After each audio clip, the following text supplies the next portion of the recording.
ഈശോയിൽ സ്നേഹമുള്ളവരെ, കുടുംബ ജീവിതത്തെക്കുറിച്ചാണ് കഴിഞ്ഞ എപ്പിസോഡുകളിൽ നമ്മൾ ധ്യാനിച്ചുകൊണ്ടിരുന്നത്. കുടുംബജീവിതം വലിയ പ്രതിസന്ധികളിലൂടെ കടന്നു പോകുന്ന ഒരു പശ്ചാത്തലത്തിൽ കുടുംബജീവിതത്തിൻ്റെ പ്രാധാന്യം എന്താണ് എന്ന് ബോധ്യപ്പെട്ടുകൊണ്ട് കുടുംബങ്ങളിൽ വേണ്ടത്ര ഒരുക്കങ്ങളും ശുദ്ധിയും ചൈതന്യവും നിറയ്ക്കുവാനായിട്ടുള്ള ഒരു കൂട്ടുത്തരവാദിത്തത്തിൻ്റെ ഭാഗത്തിലാണ് നമ്മളെല്ലാവരും ഉള്ളത്. കഴിഞ്ഞ 4 എപ്പിസോഡുകളിലായിട്ട് വിവാഹ കുടുംബ ജീവിതത്തിലേക്ക് പ്രവേശിക്കുന്ന വ്യക്തികൾക്ക് അടിസ്ഥാനപരമായി ഉണ്ടായിരിക്കേണ്ട ഗുണഗണങ്ങളെക്കുറിച്ചാണ് നമ്മൾ ധ്യാനിച്ചത്. പ്രധാനമായി 4 ഗുണഗണങ്ങളെക്കുറിച്ചാണ് നമ്മൾ ധ്യാനിച്ചത്. 1, ശാരീരിക പക്വത. 2, വൈകാരിക പക്വത. 3, ആത്മീയ പക്വത. 4, സാമ്പത്തിക ഭദ്രത. ഈ അടിസ്ഥാനപരമായ 4 ഗുണഗണങ്ങൾ ഇല്ലാത്ത വ്യക്തികൾ വിവാഹ കുടുംബ ജീവിതത്തിലേക്ക് പ്രവേശിക്കാൻ പാടുള്ളതല്ല എന്നാണ് സഭയുടെ കാഴ്ചപ്പാട്. നമുക്കറിയാം, ഒത്തിരിയേറെ കുടുംബങ്ങൾ ശിഥിലമാകാനായിട്ട് ഇന്ന് ഈ ഗുണഗണങ്ങളുടെ അഭാവം കാരണമാകുന്നുണ്ട്. ഈ അച്ഛൻ്റെ അടുക്കൽ കൗൺസിലിങ്ങിന് വന്ന ഒരു കുടുംബം, ഭാര്യയും ഭർത്താവും. നിഷ്കളങ്കനായ ഭർത്താവ് ശാന്തനായി ഭാര്യയുടെ ഒപ്പം ഇരിക്കുകയാണ്. ഞാൻ ഭാര്യയോട് ചോദിച്ചു, എന്താണ് നിങ്ങളുടെ പ്രശ്നം? ഒരു നിമിഷം ഭാര്യ മിണ്ടാതിരുന്നു. എന്നിട്ട് എന്നോട് പറഞ്ഞു, അച്ഛാ, അച്ഛൻ്റെ അടുക്കൽ ഈ മനുഷ്യനെ ഞാനിപ്പോൾ കൊണ്ടുവരുന്നത് ബിരിയാണി വാങ്ങിച്ചു തരാം എന്ന് പറഞ്ഞുകൊണ്ട്. അങ്ങനെയാണെങ്കിൽ ഞാൻ വരാം. അങ്ങനെ ബിരിയാണി വാങ്ങിച്ചു തരാം എന്ന് പറഞ്ഞപ്പോഴാണ്, അത് കഴിക്കാനുള്ള ആഗ്രഹം കൊണ്ടാണ് ഈ മനുഷ്യൻ വന്നിരിക്കുന്നത്. ഞാൻ ആ മനുഷ്യനെ നോക്കി. ഈ ഭാര്യ പറഞ്ഞു, ഒരു കൊച്ചുകുട്ടിയെപ്പോലെ ഈ മനുഷ്യനെ ഞാൻ ശുശ്രൂഷിക്കണം വച്ചാ. എപ്പോഴും എൻ്റെ കൂടെ നടക്കും, ഒരു ജോലിയും ചെയ്യില്ല, എന്താണ് കുടുംബജീവിതം എന്നറിയില്ല, ഉത്തരവാദിത്വം എന്താണെന്നറിയില്ല, എങ്ങനെ മുമ്പോട്ട് പോകും എന്നറിയാൻ പാടില്ല. നിസ്സഹായതയോടെ ഈ ഭാര്യ എന്നോട് ഇങ്ങനെ പറഞ്ഞു. പ്രിയപ്പെട്ടവരെ, കുടുംബജീവിതത്തിലേക്ക് പ്രവേശിക്കേണ്ട വ്യക്തികൾക്ക് അടിസ്ഥാനപരമായ ഗുണഗണങ്ങൾ ഉണ്ടാവണം എന്ന് നമ്മൾ മുമ്പ് കണ്ടു. വളരെ ഗൗരവത്തോടുകൂടി സഭ ഇത് പഠിപ്പിക്കുന്നുണ്ട്. മാർപ്പാപ്പയുടെ കുടുംബം ഒരു കൂട്ടായ്മ, ജോൺ പോൾ രണ്ടാമൻ മാർപ്പാപ്പ നൽകിയിരിക്കുന്ന അപ്പസ്തോലിക പ്രബോധനമാണ് ഫാമിലിയാരിസ് കോൺസോർസിയോ, മലയാളത്തിൽ കുടുംബം ഒരു കൂട്ടായ്മ. അതിൽ മാർപ്പാപ്പ പറയുകയാണ്, ഇങ്ങനെ 4 ഗുണഗണങ്ങളുള്ള വ്യക്തികൾ വിവാഹ ജീവിതത്തിലേക്ക് പ്രവേശിക്കുമ്പോൾ, കുടുംബജീവിതത്തിലേക്ക് പ്രവേശിക്കുമ്പോൾ അവർക്ക് 3 തരത്തിലുള്ള ഒരുക്കങ്ങൾ ഉണ്ടാവണം. പ്രിപ്പറേഷൻ. 1, അകന്ന ഒരുക്കം. 2, അടുത്ത ഒരുക്കം. 3, ഏറ്റവും അടുത്ത ഒരുക്കം. അകന്ന ഒരുക്കം. എന്താണ് അകന്ന ഒരുക്കം? അകന്ന ഒരുക്കത്തെക്കുറിച്ച് സഭാപിതാക്കന്മാർ പഠിപ്പിക്കുന്നത് ഇങ്ങനെയാണ്. വിവാഹ ജീവിതത്തിലേക്ക് വരുന്ന ഒരു വ്യക്തിക്ക് അകന്ന ഒരുക്കം ഉണ്ടാവണം. എന്ന് വെച്ചാൽ, ഒരു കുഞ്ഞ് ഒരു കുടുംബത്തിൽ ജനിക്കുന്നു. ആ കുഞ്ഞിനെ സത്യ, സനാതന, ധാർമ്മിക, വിശ്വാസ മൂല്യങ്ങളിൽ വളർത്തിക്കൊണ്ട് വരുന്നതിനാണ് അകന്ന ഒരുക്കം എന്ന് പറയുന്നത്. സത്യത്തിൽ പഠിപ്പിക്കുന്നത് ഇങ്ങനെയാണ് സഭ. സത്യ, സനാതന, ധാർമ്മിക, വിശ്വാസ മൂല്യങ്ങളിൽ വളരാത്ത ഒരു വ്യക്തിക്കും വിവാഹ ജീവിതം, കുടുംബജീവിതം അനുവദനീയമല്ല. കാരണം എല്ലാ നന്മകളും എല്ലാ മൂല്യങ്ങളും മുളയെടുത്ത് വളരുന്നത് കുടുംബത്തിലാണ്. എല്ലാ അടിസ്ഥാന ദൈവിക മാനുഷിക മൂല്യങ്ങളും ഒരു വ്യക്തിയിലേക്ക് പകർന്നുകൊടുത്ത് മൂല്യാധിഷ്ഠിത ജീവിതത്തിലേക്ക് ഒരു വ്യക്തിയെ വളർത്തേണ്ടത്, ഒരുക്കേണ്ടത് അടിസ്ഥാനപരമായി കുടുംബത്തിൻ്റെ കടമയും ബാധ്യതയുമാണ്. അതുകൊണ്ട് തന്നെ സത്യസനാതന, ധാർമ്മിക, വിശ്വാസ മൂല്യങ്ങളിൽ വളർന്നു വരാത്ത ഒരു വ്യക്തിക്കും അത് പങ്കുവെച്ചു കൊടുക്കാനായിട്ടാവില്ല. പ്രിയപ്പെട്ടവരെ, എൻ്റെ വ്യക്തി ജീവിതത്തിൽ ചെറിയൊരു ഉദാഹരണം പറയാം. നന്നേ ചെറുതിലെ അമ്മ ഞങ്ങൾക്ക് ജോലി തരുമായിരുന്നു. ഓരോ ആഴ്ചയും ഇങ്ങനെ ജോലി മാറിക്കൊണ്ടിരിക്കും. ആ ആഴ്ചയിൽ എനിക്ക് കിട്ടിയ ജോലി തൊട്ടടുത്തുള്ള വീട്ടിൽ ഒരു ഹൈന്ദവ ഭവനമാണ്, അവിടെ പോയി പാല് വാങ്ങിച്ചുകൊണ്ട് വരിക എന്നും രാവിലെ. ഞാൻ അങ്ങനെ ഒരു ദിവസം പാല് വാങ്ങിക്കാനായിട്ട് ആ ഭവനത്തിൽ ചെന്നു. അവിടുത്തെ ചേച്ചി എന്നോട് പറഞ്ഞു, മോനെ, പശുവിനെ കറക്കുന്നതേ ഉള്ളൂ, പാല് തയ്യാറായിട്ടില്ല, മോനി വരാന്തയിൽ ഇരുന്നോളൂ, പാലുമായിട്ട് വരാം. അങ്ങനെ എൻ്റെ കയ്യിലെ പാത്രം വാങ്ങിച്ചുകൊണ്ട് കുടുംബനാഥ അകത്തേക്ക് പോയി. ഉമ്മറത്ത് ആരുമില്ല, ഞാനൊരു കസേരയിൽ ഇരിക്കുകയാണ്. അപ്പോൾ ഞാൻ ശ്രദ്ധിച്ചപ്പോൾ ആ ഉമ്മറത്ത് കിടക്കുന്ന ടേബിളിൽ ഒരു മാല കിടപ്പുണ്ട്. അത് ഇൻഡാലിയത്തിൻ്റെ ആണോ വെള്ളിയുടെ ആണോ അലുമിനിയത്തിൻ്റെതാണെന്നോ ഇന്നും എനിക്കറിയാൻ പാടില്ല. മാല എനിക്കിഷ്ടമാണ്. ആരെങ്കിലും ചുറ്റും ഉണ്ടോ എന്ന് നോക്കി, ആരുമില്ല. ആ മാല എടുത്ത് ഞാൻ പോക്കറ്റിലിട്ടു. വീട്ടിലെത്തി പാലെല്ലാം കൊടുത്തതിന് ശേഷം ഞാൻ മൂലയ്ക്ക് മാറിയിരുന്ന് ഈ മാല എടുത്ത് കഴുത്തലിട്ടു. മാലയുടെ ഭംഗി ആസ്വദിക്കുകയാണ്. അമ്മ അത് കണ്ടുപിടിച്ചു. അമ്മ എൻ്റെ അടുത്തേക്ക് വന്നു. അമ്മ എൻ്റെ അടുത്തേക്ക് വന്നിട്ട് എന്നോട് ചോദിച്ചു, കൊച്ചിന് ഈ മാല എവിടുന്നാണ് കിട്ടിയത്? ഞാൻ മിണ്ടിയില്ല. സത്യം പറ, നിൻ്റെ അപ്പച്ചനോ ഞാനോ നിൻ്റെ ജ്യേഷ്ഠന്മാരോ നിനക്ക് ഈ മാല വാങ്ങിച്ചു തന്നിട്ടില്ല. അങ്ങനെയെങ്കിൽ മാല എവിടുന്നാണ് കിട്ടിയത്? ഞാൻ വീണ്ടും മിണ്ടിയില്ല. അമ്മയ്ക്ക് അരിശമായി. അമ്മ കോപിച്ചെന്നോട് ചോദിച്ചു, സത്യം പറഞ്ഞു, മാല എവിടുന്നാ? അപ്പം ഞാൻ അമ്മയോട് പറഞ്ഞു, ഞാൻ പാല് വാങ്ങിക്കാൻ പോയപ്പോൾ ആ വീട്ടിൽ നിന്നും എടുത്തോണ്ട് പോന്നതാണ്. അമ്മ ഉടനെ എന്നോട് പറഞ്ഞു, മോൻ എണീറ്റ്. എന്നെ എണീൽപ്പിച്ചു.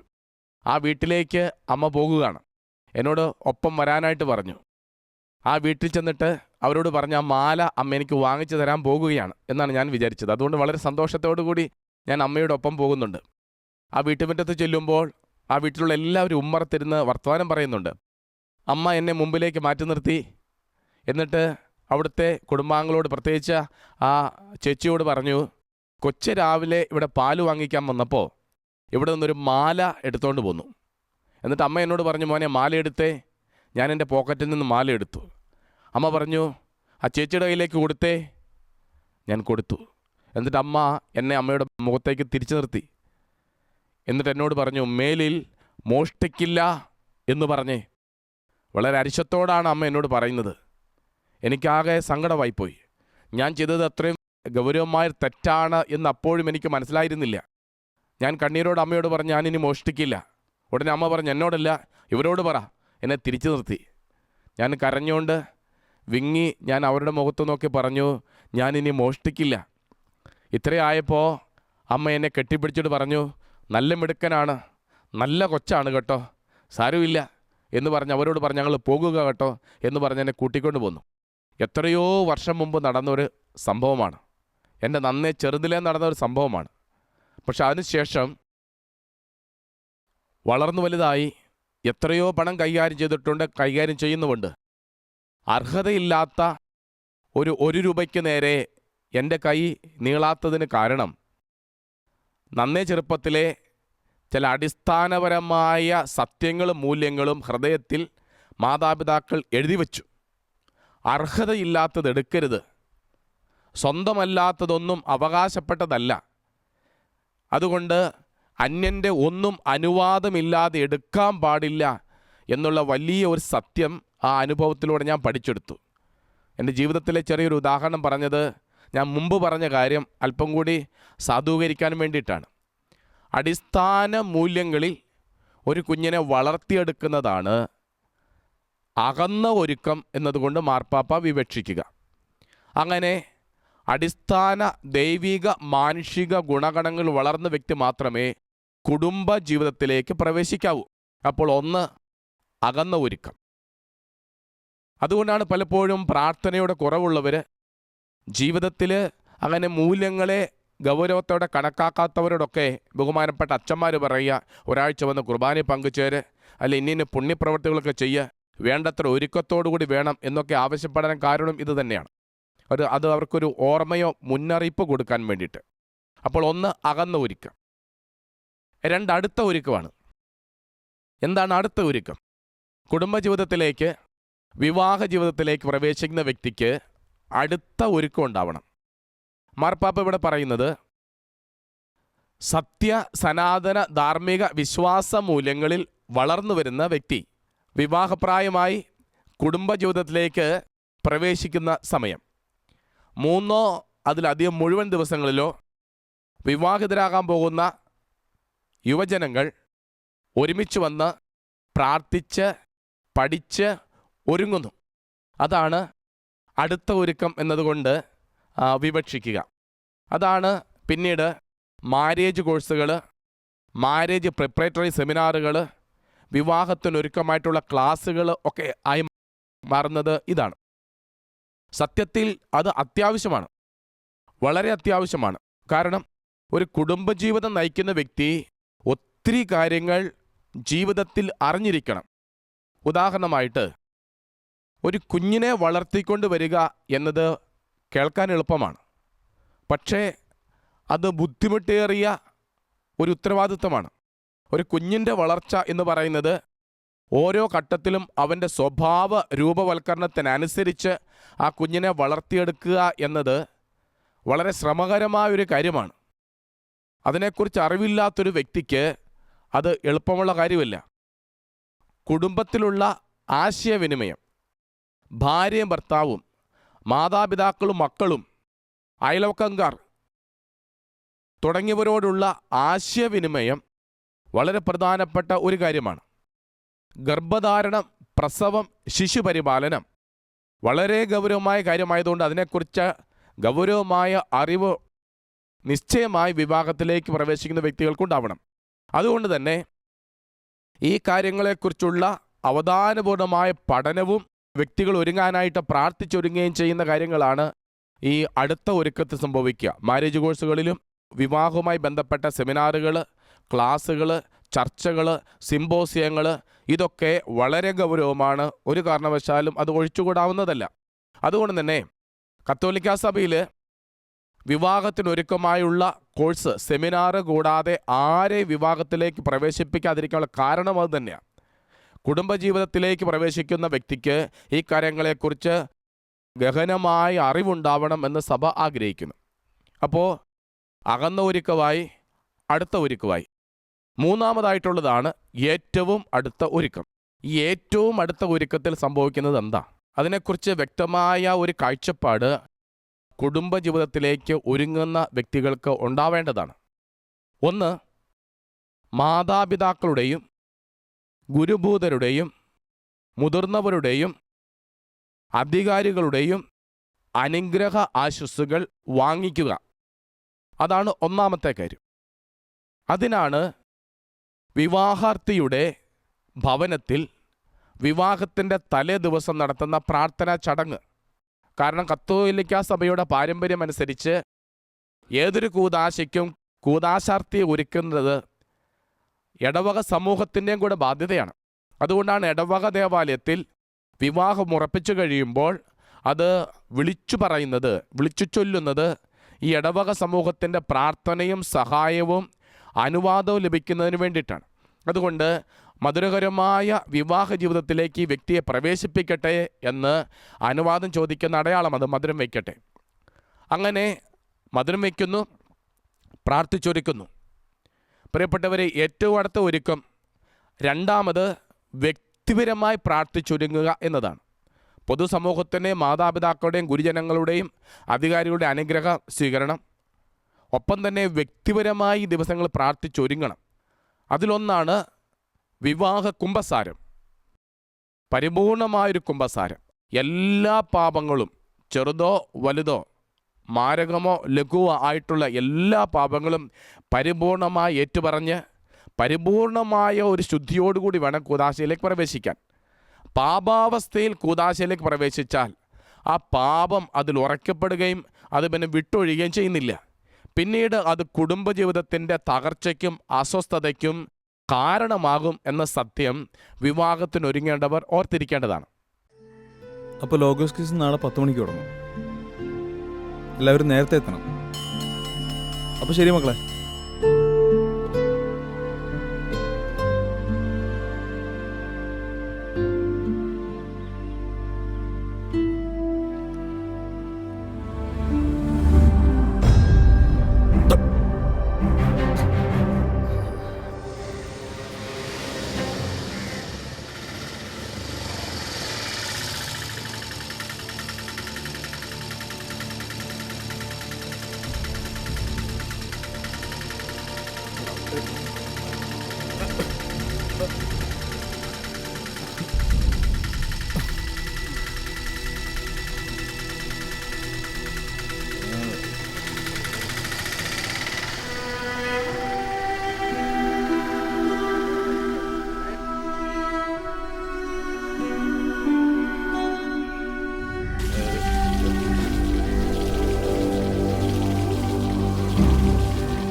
നീ എന്ത് പണിയൊക്കെയാടാ ഈ കാണിക്കുന്നേ? അവനവന് പറ്റുന്നേ കുടിക്കാവൂ.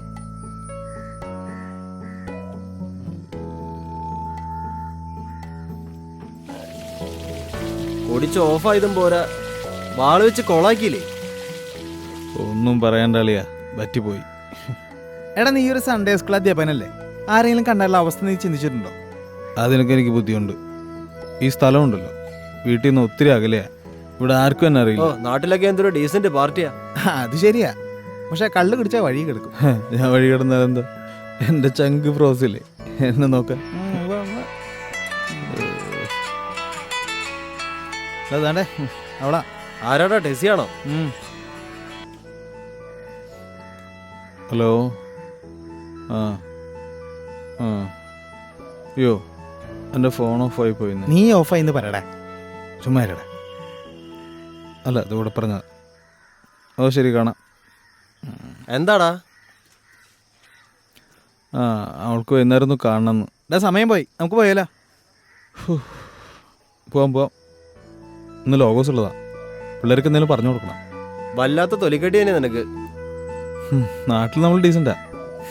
ശരി, അപ്പൊ സാറ് നടക്ക്.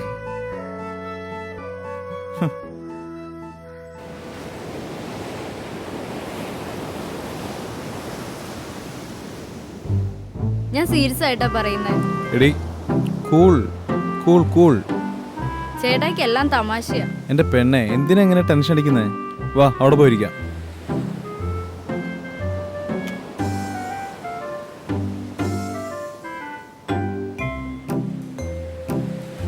എൻ്റെ ടെസി, നീ കടല് കണ്ടോ?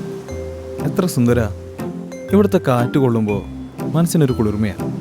കാര്യത്തിന്റെ സീരിയസ്നെസ് ചേട്ടായിക്ക് അറിയാത്തോണ്ടാ അടുത്ത ആഴ്ച ഒരു ചെറുക്കൻ എന്നെ കാണാൻ വരുന്നുണ്ടെന്ന്. അത് നല്ല കാര്യമാണല്ലോ. നല്ല അടിപൊളിയായിട്ട് വേണം ചെറുക്കന് മുമ്പിൽ പോയി നിൽക്കാൻ. അതെ, കോമഡി പറഞ്ഞാൽ ദഹിക്കുന്ന ഒരു സമയമല്ല എന്റേത്. എടി പെണ്ണെ, അവര് വന്ന് കണ്ടേച്ചു പോട്ടറി. നിനക്ക് ഇഷ്ടപ്പെട്ടില്ല എന്ന് പറഞ്ഞാ പോരെ? എനിക്ക് അറിയില്ല എന്ത് ചെയ്യുന്നു. ഡാഡിയുടെ ഫ്രണ്ടിന്റെ മോനാ, അത് ഏതാണ്ട് ഉറപ്പിച്ച രീതിയാ. എടി, നീ പേടിക്കണ്ട. നിന്നെ ഞാൻ ആർക്കും വിട്ടുകൊടുക്കില്ല. നീ എന്റേതാ. അതാ എന്റെ വിശ്വാസം. വിശ്വാസം അതൊക്കെ എന്നെ നശിച്ചു പോയി. ഞാൻ എന്ത് ചെയ്തെന്ന് നീ പറയുന്നേ? നിങ്ങൾക്ക് കുറെ അവളുമാരൊക്കെ ഉണ്ടല്ലോ, എന്നെ അത്രയ്ക്ക് പൊട്ടിയൊന്നും ആക്കണ്ട. അതെ, നിനക്ക് മാനസിക രോഗ. ഓ, അപ്പൊ എളുപ്പമായി. ആ കാരണം പറഞ്ഞ് എന്നെ അങ്ങ് ഒഴിവാക്കാലോ. മിയ പ്ലീസ്, കുറച്ച് സൗകര്യം താ. എന്റെ ഫ്രണ്ട്സ് പറഞ്ഞതാ വേലയും കൂലി ഇല്ലാത്തവനെ കെട്ടണ്ടാന്ന്. അതിനിപ്പോ ഇവിടെ എന്താ പറ്റിയത്? ഒന്നും പറ്റിയിട്ടില്ല. എനിക്ക് ജോലി ഉള്ളത് കൊണ്ട് ജീവിച്ചു പോകുന്നു. ഞാൻ എന്താ ചെയ്യണ്ട? ഒഴിവായി തരണോ? വേണ്ട, ഞാൻ ഒഴിവായി തരാം. അപ്പൊ നിങ്ങൾക്ക് സൗകര്യമാവുമല്ലോ. മിയ മര്യാദയ്ക്ക് സംസാരിക്കണം. നാട്ടുകാരെ കേൾക്കൊന്ന് പേടിയായിരിക്കുമല്ലേ? നാട്ടുകാർക്ക് മുഴുവൻ അറിയാം നിങ്ങളുടെ കയ്യിലിരിപ്പ്. എന്താണ് എനിക്കൊരു കുഴപ്പം? എന്നെ കൊണ്ടൊന്നും പറയിക്കണ്ട. വാട്സാപ്പിൽ വരുന്ന എന്താന്ന് എനിക്കറിയാം. നിനക്ക് എന്താടി അറിയാവുന്നേ? കണ്ട അവളുമാരുടെ ഫോട്ടോയും കെട്ടിപ്പിടിച്ചിരിക്കുന്നൊന്നും ഞാൻ അറിയുന്നില്ലെന്ന് വിചാരിച്ചോ? മര്യാദയ്ക്ക് സംസാരിക്കണം.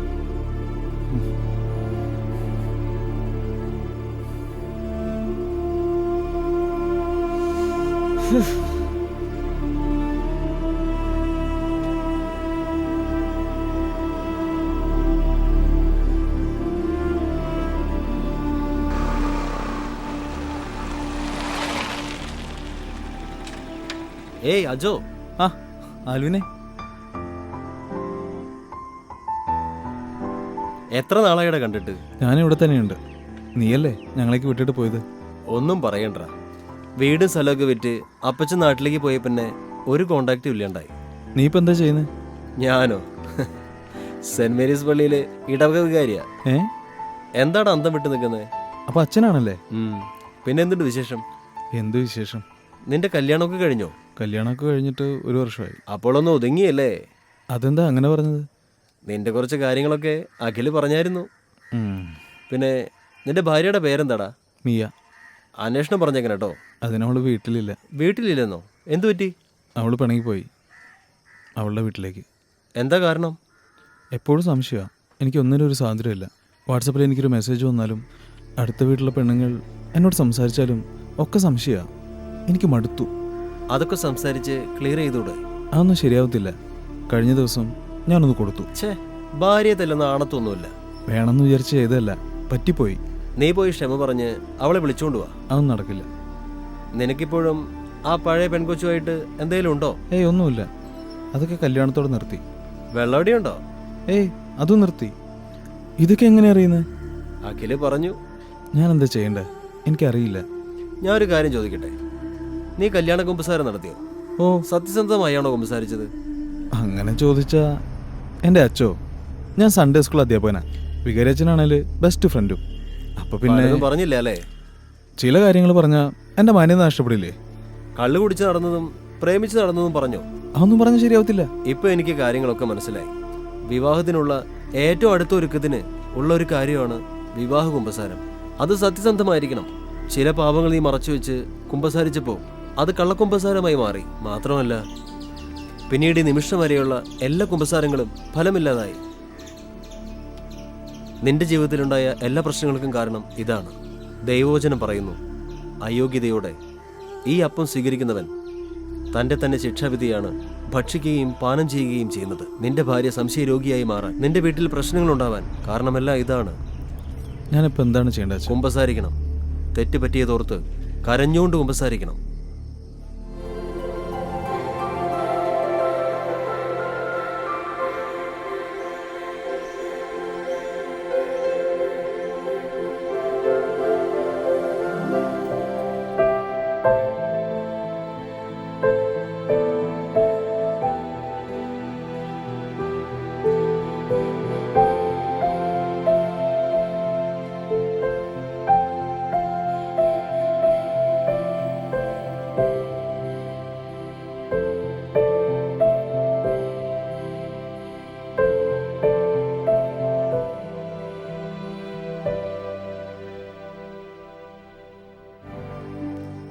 നിന്റെ വൈഫിന്റെ നമ്പർ ഒന്ന് വിളിച്ചു തന്നെ.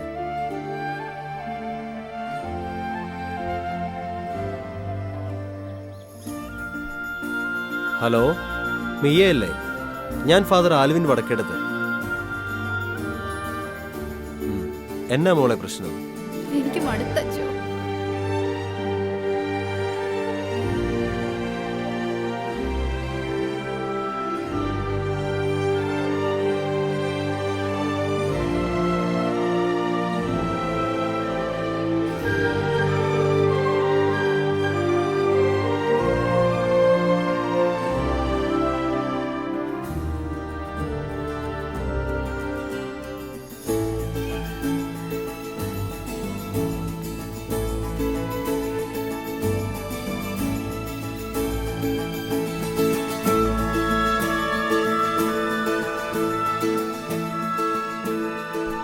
മിയ, സോറി. എല്ലാം എൻ്റെ തെറ്റാ. അതൊന്നും സാരമില്ല. എന്നാലും ഞാൻ നിന്നെ തല്ലിയില്ലേ? സോറിടാ. ഞാൻ നിന്റെ കാല് പിടിക്കാം. എന്റെ ഇച്ഛായനല്ലേ, ഞാനതൊക്കെ അപ്പോഴേ ക്ഷമിച്ചു. എൻ്റെ തെറ്റ് എനിക്ക് മനസ്സിലായി. ഞാനും അങ്ങനെയൊന്നും പറയരുതായിരുന്നു. ഇച്ഛായൻ എന്നോടും ക്ഷമിക്കണം. ഇനിയെങ്കിലും നമുക്ക് സമാധാനമായി ജീവിക്കാം. ഇതാ, ഇനി മുതൽ നീ ഇത് വെച്ചോ. അതൊന്നും വേണ്ട, എനിക്ക് എന്റെ ഇച്ഛാനെ വിശ്വാസം. എന്നാലേ വേഗം പോയി ബാഗ് എടുത്ത് വന്നേ, നമുക്ക് പോവാം. അപ്പൊ അമ്മയോട് പറയണ്ടേ? അമ്മ സ്കൂളിൽ പോയതല്ലേ, നമുക്ക് വിളിച്ചു പറയാം.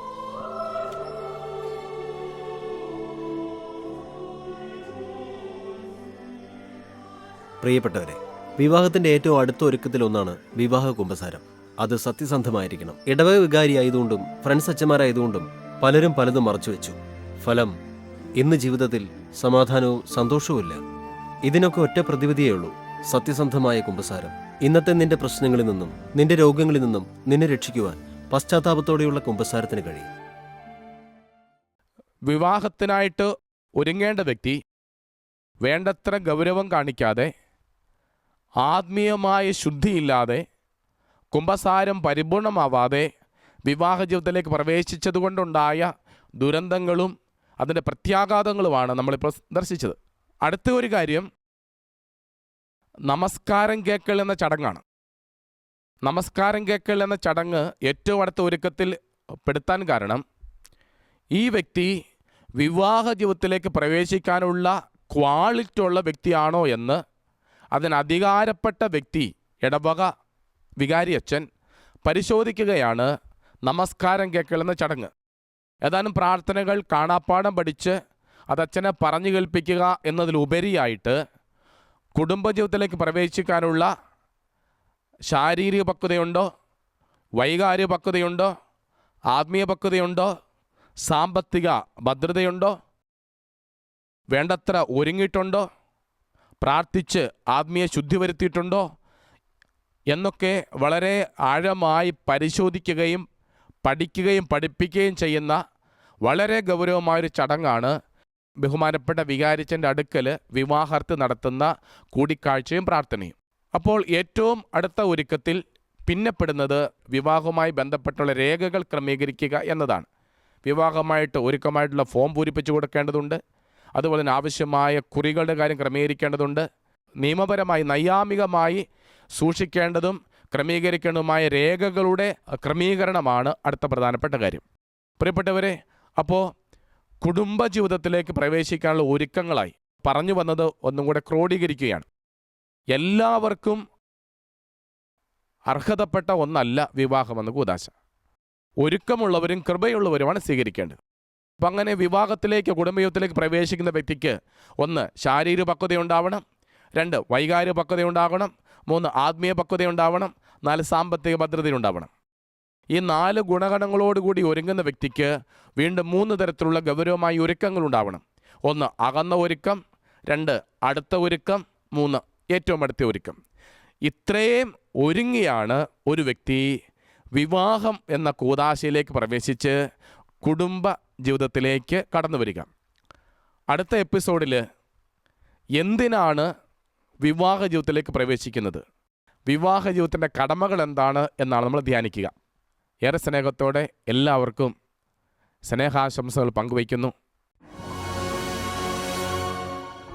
കണ്ണൂർ ജില്ലയിൽ പരിയാരം മെഡിക്കൽ കോളേജിന്റെ സമീപത്തുള്ള മദർ ഹോമിലേക്ക് പ്രാർത്ഥനാ നിർഭരമായ സ്വാഗതം. എല്ലാ 2ാം ശനിയാഴ്ചയും ഏകദിന ധ്യാനവും രോഗശാന്തി ശുശ്രൂഷയും ഉണ്ടായിരിക്കുന്നതാണ്.